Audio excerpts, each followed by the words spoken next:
신명기 7장 1절에서 4절 우리 한 목소리로 천천히 같이 읽습니다. 시작. 내 하나님 여호와께서 너를 인도하사 네가 가서 차지할 땅으로 들이시고 내 앞에서 여러 민족 헷 족속과 기르가스 족속과 아모리 족속과 가나안 족속과 브리스 족속과 히비 족속과 여부스 족속 곧 너보다 많고 힘이 센 7 족속을 쫓아내실 때에 내 하나님 여호와께서 그들을 내게 넘겨 내게 치게 하시리니 그때에 너는 그들을 진멸할 것이라. 그들과 어떤 언약도 하지 말 것이요 그들을 불쌍히 여기지도 말 것이며 또 그들과 혼인하지도 말지니 내 딸을 그들의 아들에게 주지 말 것이요 그들의 딸도 내 며느리로 삼지 말 것은 그가 내 아들을 유혹하여 그가 여호와를 버리고 다른 신들을 섬기게 하므로 여호와께서 너희에게 진노하사 갑자기 너희를 멸하실 것임이니라. 아멘. 네, 감사합니다. 우리 예수님, 예수님의 영향 평강이 넘치시기를 축원합니다. 아멘. 네, 오늘 함께 읽으신 신명기 7장 1절에서 4절 오늘 본문을 토대로 가나안 사람과의 관계 명령이라는 제목으로 말씀 받겠습니다. 가나안 사람과의 관계 명령. 하나님께서 이스라엘 백성들에게 가나안 정복 전쟁을 명령하시면서 7 족속 이스라엘 백성들보다 크고 많고 크고 강한 백성들을 하나님께 붙이시겠다. 그랬을 때 너희가 어떻게 해야 될 것인가에 대해서 하나님 말씀하셨습니다. 자, 이것은 가나안 정복 전쟁은 헤렘 전쟁이라고 말씀드렸죠. 헤렘 진멸 전쟁이었다. 그래서 여리고성 정복 전쟁을 치를 때에도 죽여버리는 거예요. 그러니까 안 믿는 사람도 믿음이 없는 사람들, 그러니까 예수님의 복음의 어떤 그 은혜를 통해서 복음의 시각으로 성경을 해석하지 않으면, 복음적 시각으로 성경을 읽지 않으면 오해합니다. 오해하고 오히려 시험 들어서 나가버려요. 이런 것도 풀어줘야 돼요. 아니 세상에 침략이잖아요, 침략. 그런데 어떻게 하나님께서 사랑의 하나님이라고 말씀하시는 그분께서 진멸, 남녀노소, 짐승 할 것 없이 다 죽여버리라. 이해가 안 되는 거예요. 이 말씀 자체가. 다시 이거 어떻게 사랑의 하나님이 하실 수 있는 말씀이냐. 이해가 안 되는 거예요. 자, 이 가나안 정복 전쟁은 상징적으로 죄와의 전쟁을 의미하는 것입니다. 하나님의 나라를 확장하고 하나님의 나라를 정복해 들어가는 그런 과정에서 우리가 죄와의 전쟁에서 죄를 완전히 진멸해버릴 것을 하나님 말씀하시는 거예요. 그러니까 성화를 말하는 것입니다. 교리적으로 구원론적으로 바라봤을 때 성화를 의미하는 것이고, 그리고 여기는 또 깊은 의미가 담겨 있어요. 자, 그것을 한번 살펴보도록 하겠습니다. 가나안 사람과의 관계 명령. 첫 번째로 그들과 언약하지 말라 이렇게 말씀하셨어요. 2절 한번 같이 읽겠습니다. 2절 시작. 내 하나님 여호와께서 그들을 내게 넘겨 내게 치게 하시리니 그때에는 그들을 진멸할 것이라. 그들과 어떤 언약도 하지 말 것이요. 아멘. 어떤 언약도 하지 말라. 이것은 함께하지 말라는 것입니다. 그 7 족속 가나안의 본토에 있는 그 원주민 하나님께 심판의 대상이었습니다. 그래서 그들과 어떤 것도 함께하지 말라, 언약하지 말라, 접촉도 하지 마라, 이런 말씀입니다. 왜냐하면 그들과 함께함으로 인해서 죄가 들어온다는 거예요. 죄가 이스라엘 백성들, 거룩한 백성들, 구별된 백성들이 죄가 떼감는다는 것입니다. 죄와 접촉하지 말라. 이 죄라고 하는 것이 그런 것입니다. 이 부정의 힘이 강력하죠. 훨씬 긍정의 힘보다 몇십 배, 몇백 배 강해요. 또 말씀드리면은 더러운 물을 갖다가 정화하기 위해서는 깨끗한 물이 얼마나 많이 들어가야 되는지 모릅니다. 그런데 깨끗한 물 더럽히는 것은요, 너무나 쉬워요. 사람이 뭔가를 세워나가는 것은 너무나 어려워요. 학문을 세워나가고 건강을 지켜나가고 건강 해치는 것은 너무 쉽죠. 그냥 한번 행동해버리면 그냥 건강 나빠져 버려요. 이게 망가뜨리는 것은 추락하는 건 너무나 쉽고 세워나가는 것은 쌓아가는 건 너무 어려운 거예요. 그냥 이런 거죠, 이런 거. 그래서 죄라고 하는 것이 그 번식력과 침화력, 그 퍼지는 능력이요, 어마어마한 속도입니다. 그러니까 이제 앱에서 나오는 그 불화살이 독화살. 한번 딱 맞는 순간 그냥 퍼져버려요, 그냥. 다윗이 그냥 그 성령 충만한 사람이 한번 딱 독화살, 그냥 음란의 영이 한번 딱 들어오니까 그냥 확 사라져 버려요. 제정신이 잃어버립니다. 그러니까 이렇게 강력한 것이죠. 그러니까 세상과 짝하고 죄 옆에 있으면서 술, 담배, 음란 문화, 세상 문화들 갖다가 가까이 하면서 그걸 이기겠다 이런 얘기 하지 말고 접촉도 하지 말고 함께하지 말라는 거예요. 하나님께서 함께하지 말라 이렇게 말씀하셨습니다. 자, 그래서 요셉이 그랬던 것처럼 도망가야 돼. 그죠? 너무 잘 아시죠? 도망가야 돼. 거기서 뭐 얼짱얼짱 거리면서 그럴 일이 아닌 거예요. 그냥 막 도망가버려 옷 벗고 뭐 자꾸 늘어지면 막 벗고 도망가버려야 돼요. 예, 함께 있으면 안 된다 그런 말씀입니다. 언약. 자, 가나안 사람과의 관계는 그렇게 함께하지 말라, 접촉하지 말라 이렇게 말씀하셨습니다. 죄와의 싸움에 있어서 우리는 그렇게 싸웁니다. 이것이 헤렘 전쟁이니까 그 전에 한 말씀드렸듯이 이 논리를 잘 기억하셔야 돼요. 로마서 하면서 또 얘기하고 그래서 그냥 귀에 딱지게 베기고 그냥 하도 익숙하니까 그냥 이렇게 제가 반복할 텐데, 그러니까 죄 죽임 교리라고 하는 것이 청교도의 황태자라고 말할 수 있는 존 오웬이 이런 걸 잘하는 거예요. 이제 청교도들이 책을 쓰면 이런 책을 쓰는 거예요. 이런 책. 죄 죽임 교리 이런 거예요. sanctification 이런 책을 쓰는 거예요. 그래서 죄를 죽여가야 되는 거예요. 이 본문을 갖고 얘기하는 것입니다. 가나안 정복 전쟁. 죄 죽임 교리를 죄를 죽일 때 어떻게 죽이냐? 결국은 이제 하나님 나라의 그 군사력과 경찰력으로 죽입니다. 그럼 하나님의 은혜로 싸워서 이기는 것입니다. 그럼 은혜라고 하는 것이 강력한 은혜의 그 에너지가 있어야 돼요. 우리한테 죄를 이기려면 그 강력한 은혜의 에너지. 그러니까 뭐 그 에너지는 무기도 될 수 있고 또 총만 있고 총알이 없으면 안 되잖아요. 그게 다 있어야 되는 거예요. 다 은혜의 에너지를 우리가 가득 채워야 되는 거예요. 역시 은혜의 방편은 역시 기도와 말씀과 성례 이렇게 얘기합니다. 기도, 우리의 은혜의 방편, 기도 많이 하고 그리고 말씀으로 무장하고 그리고 성례는 예배를 또 얘기하는 거예요. 성례는 그러니까 예수님의 주의 만찬을 얘기하는 거예요. 십자가 은혜를 늘 기억하면서 마음속에 되새기고 이런 거예요. 말씀, 예수님의 은혜 이것들 되새기는 거죠. 이것들이 우리 마음 가운데 가득 메워질 때 이 힘으로 죄를 이길 수 있다는 거예요. 이 힘이 아니면 이길 수 없습니다. 자, 그러니까 우리는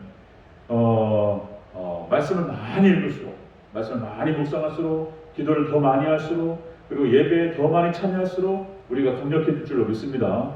힘이 강력해지는 거예요. 그러니까 일주일에 한 번 예배를 드려서 죄를 이길 수 있고 세상을 이길 수 있다? 거짓말하는 거예요.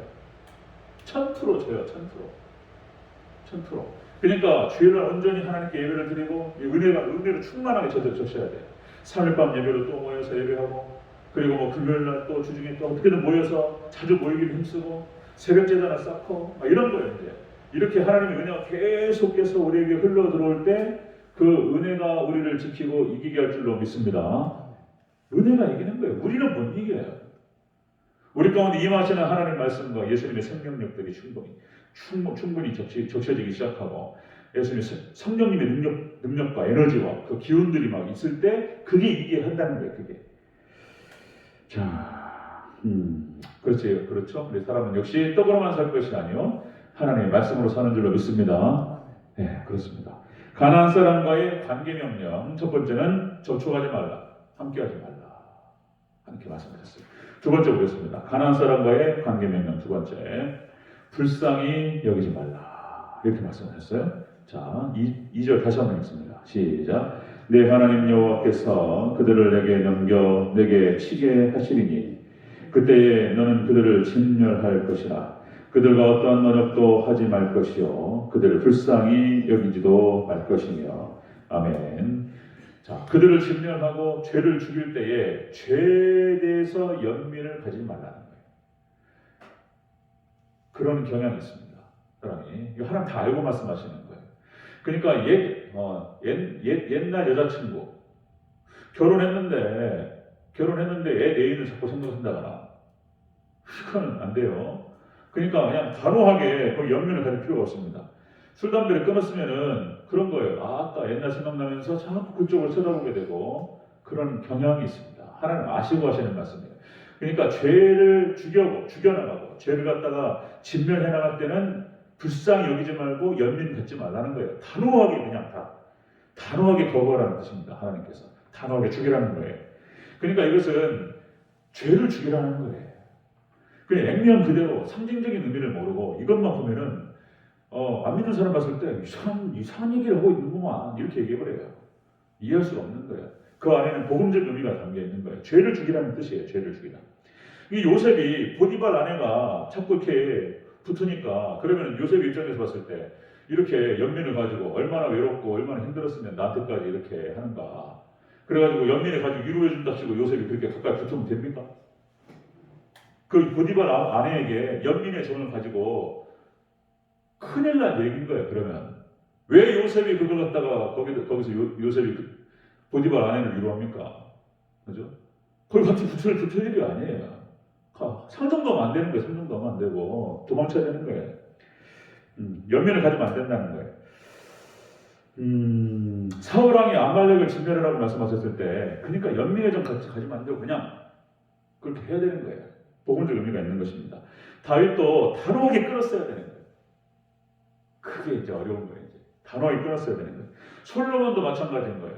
솔로몬도 많은 아내를 취하고 그거 뭐 엄청난 많은 유혹이 들어왔는데 그때 이 말씀처럼 단호하게 정리했더라면 솔로몬이 그렇게 밖으로 나가지 않았을 거예요. 다 이런 문제입니다. 다 이런 문제. 자, 가나안 사람과의 관계 명령 하나님 말씀하십니다. 어떠한 접촉도 함께하지 말라. 그리고 단호하게 거부하라. 이렇게 말씀하십니다. 세 번째 보겠습니다. 가나안 사람과의 관계 명령. 세 번째, 혼인하지 말라. 이렇게 말씀하시죠. 3절 같이 읽겠습니다. 시작. 또 그들과 혼인하지도 말지니 내 딸을 그들의 아들에게 주지 말 것이요 그들의 딸도 내 며느리로 삼지 말 것은. 4절까지 읽겠습니다. 시작. 그가 내 아들을 유혹하여 그가 여호와를 떠나고 다른 신들을 섬기게 함으로 여호와께서 너에게 진노하사 갑자기 너희를 멸하실 것임이니라. 아멘. 혼인하지 말라. 이게 뭐냐면 무슨 말입니까? 신앙의 정절을 지키라. 이런 뜻이죠. 혼인하지 말라. 상징적인 의미가 그거예요. 신앙의 정절을 지키라는 거예요. 그러니까 뭐 이방인들하고 혼인하지 말라. 액면 그대로만 바라보면 이게 이상하게 들린단 말이죠. 복음적 의미와 신앙적 의미를 알아야 돼요. 신앙적 정절을 지키라는 그런 뜻이죠. 여기서 혼인한다라는 뜻은 뭐냐면 결혼 그런 뜻이죠. 결혼이라고 하는 말은 연합이라는 뜻입니다. 연합되는 거예요. 피를 섞어버리는 하나 돼버리는 거예요. 그러니까 죄와 하나 돼버려요. 죄와 하나 돼버리고 혼합주의를 말하는 거예요. 하나님께서 가장 싫어하시는 것이 혼합주의인 거예요. 혼합주의. 이것 때문에 망하는 거예요. 이것 때문에. 다 혼합주의로 망합니다. 다. 노아의 홍수 심판. 하나님의 아들들과 사람의 딸들이 섞여버렸어요. 고쳐 쓸 수가 없는 상태가 되어버렸어요. 그냥 하나님께서 싹 쓸어버려요. 혼합주의를 제일 싫어하세요. 혼합주의. 소돔과 고모라 성적 타락으로 그냥 다 섞여버렸어요. 그냥 동성애로 해가지고 그냥 엉망진창이 돼가지고 막 어떻게 해볼 수가 없는 거예요. 하나님께서 싹. 이건 멸망하셔야 되는 거예요. 혼합주의를 제일 싫어하세요. 이스라엘 백성들, 구약 이스라엘 백성들도 그렇게 우상 숭배하고 혼합주의를 섞여버렸어요. 자, 동성애가 마찬가지죠. 오늘날 완전히 무슨 차별금지법이라고 하는 명목으로 딱 나타나는데 사실상 이제 그러니까 또 말씀드리지만은 그 차별금지법에서 동성애만 빼주면 돼. 우리는 아무 문제 없어. 우리 기독교는 동성애만 빼주면 돼. 그건 대찬성이에요. 대찬성. 남자라고 여자라고 해서 사회적으로 분리받는 거 차별받는 거 원치 않아요. 그리고 피부색이 다르다고 해서 차별받는 거 원치 않아요. 능력 있으면 똑같이 진급하고 월급도 똑같이 했는데 같은 시간을 똑같이 월급 주고 왜 차별을 하냐 말이에요. 그냥 원치 않아. 더 인권을 옹호하고 인권을 옹호하는 것만큼 기독교가 가장 앞장섰던 그런 종교도 없어요. 인권을 옹호하고 사람들을 보호하고 차별금지법 거기서 동성애만 빼주면 돼. 근데 그걸 집어넣어가지고 통과시키면서 동성애를 수면화시키고 사단이 역사하죠. 마지막 때 종교다원주의가 마찬가지입니다. 이걸로 가는 거예요. 계속 패턴이. 혼합주의예요. 종교다원주의. 다 똑같다는 거예요. 이게 이제 멸망으로 가는 길이죠. 춘향이가 변학도에 숙청 들면 안 되죠? 용납할 수 없죠. 어떤 남자가 용납이 가능하겠습니까? 그렇죠. 하나님께서 분명히 말씀하시는 거예요. 혼인하지 말라. 신앙의 정절을 지키라. 그렇게 말씀하신 것입니다. 자, 이것은 다시 가나안 정복 전쟁은 성화를 의미하고요. 그래서 복음적인 관점에서 봐야만이 정확하게 이해할 수 있다는 것입니다. 그래서 구원파 개념들을 우리가 이것으로 다 해석할 수 있는 거예요. 싸워야 되는 거예요. 싸워야 되는 것입니다. 열심히 우리가 하나님의 능력을 힘입어서 이 전국정지를 강력하게 치러나가야 되는 것이다. 것이죠. 자, 이스라엘 백성들에게 하신 말씀, 우리에게 주신 말씀인 줄로 믿습니다. 자, 다시 한번 정리하겠습니다. 가나안 사람과의 관계 명령입니다. 우리에게 주시는 명령, 어떤 저쪽도 함께하지 말라. 그리고 단호히 거부하라. 그리고 혼인하지 말라. 이 거꾸로 말하면요, 역시 이제 신앙의 정절을 지키는 것, 혼인하지 말라는 것은 당연한 일이고요. 혼인하지 않기 위해서는 이거는 함께 해서도 안 되는 거예요. 어떤 이런 면에서는 아주 단호하게 접촉도 하면 안 된다는 거예요. 이렇게 강력하게 하나님 말씀하십니다. 그래서 하나님 백성들 거룩하고 깨끗한 백성들로 하나님께서 구별되기를 원하셨습니다. 우리 대전체육교회 사는 성도님들 또 우리에게 주시는 말씀인 줄 믿고 하나님 보시기에 깨끗하고 거룩한 백성으로 그렇게 세워져 가기를 주의 이름으로 축원합니다. 아멘. 기도하겠습니다.